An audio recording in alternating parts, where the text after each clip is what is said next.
We're joined now by Janella Frias, Prudential Retirement President. Janella, thank you so much for joining us today. I know we'll also be chatting Prudential's 2020 Plan Sponsor Pulse survey that you guys have done. And there's been a lot of interesting details in this report. And one of the big ones that stood out to me was how many plan sponsors actually are aiming to change their plans. I'm wondering what some of the biggest changes to those retirement plans are, and are they all due to the coronavirus pandemic? Well, good afternoon, and thanks for having me. And, you're right. 2020, first of all, has been a rough year for both employees and employers. And I think it is safe to say both will be taking lessons learned into 2021.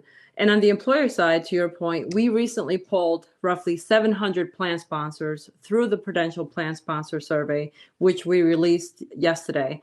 And the survey shows that most plan sponsors, about 87%, expect to make some type of change to the retirement plans next year. And yes, these changes are very much related and in response to the challenges that were faced during the pandemic. So the type of changes that we're looking at are changes to facilitate communication with participants, because we found that it wasn't as easy to get educational materials or just connect with participants. Changes to provide participants with easier access to retirement funds to meet hardships.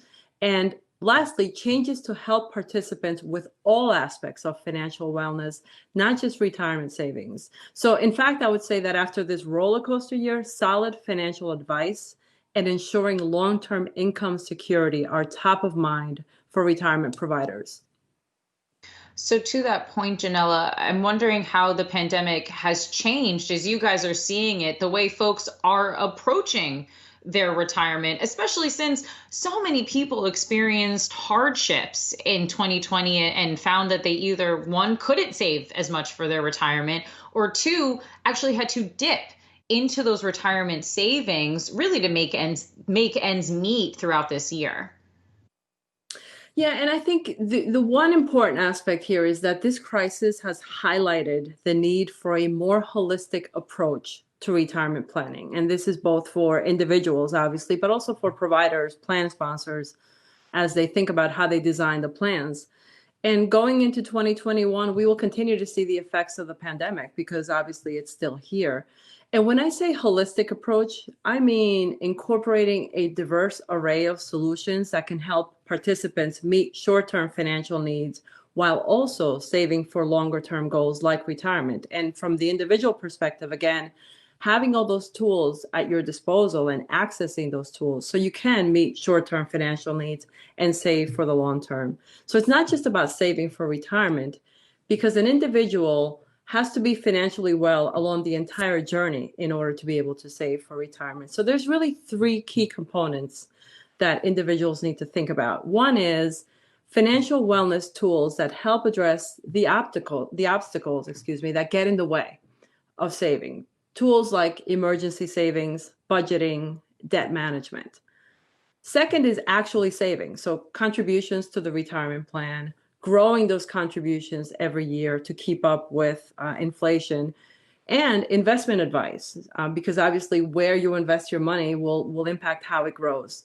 And then lastly, it is about creating that paycheck in retirement ultimately. So having a decumulation strategy as you get closer to retirement. So something like an in-plan retirement income solution, which is a very important trend these days, will actually ensure that you have enough money and that you have it for as long as you live. So you really need all those three components to be able to have a successful retirement. As we think about this year, how have you seen this pandemic in the long run impact folks, not just financial health right now, but also as they're looking in the long term, the health of their retirement accounts or of their retirement going forward?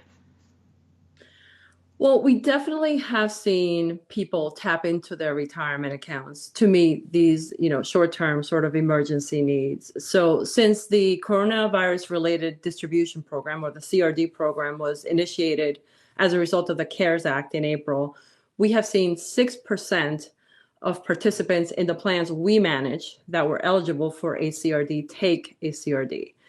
And we've also seen the average size of the distribution fluctuate a bit. It started at around $22,000 in April, and it has come down pretty consistently to about $13,000 in October. But there is a consistent flow of distributions that we are seeing. The largest concentration of distributions is with participants in active retirement plans with under $50,000 in account values, and average age is about 35 to 44. And frankly, this really underscores the importance of financial wellness solutions such as emergency savings, because when employees take loans or withdrawals from their 401k, it really does impact their ability to retire on time. And they also lose out on the compound annual growth potential of that money that they withdraw. And it also impacts employers as well, because they will face workforce management challenges if retirements are delayed. And so what we've seen here in the pandemic, and we also saw it back in the financial crisis of 2008, 2009, is that for many Americans, their retirement plan is really their largest and most liquid source of savings. And that makes it very tempting to tap into when emergencies arise.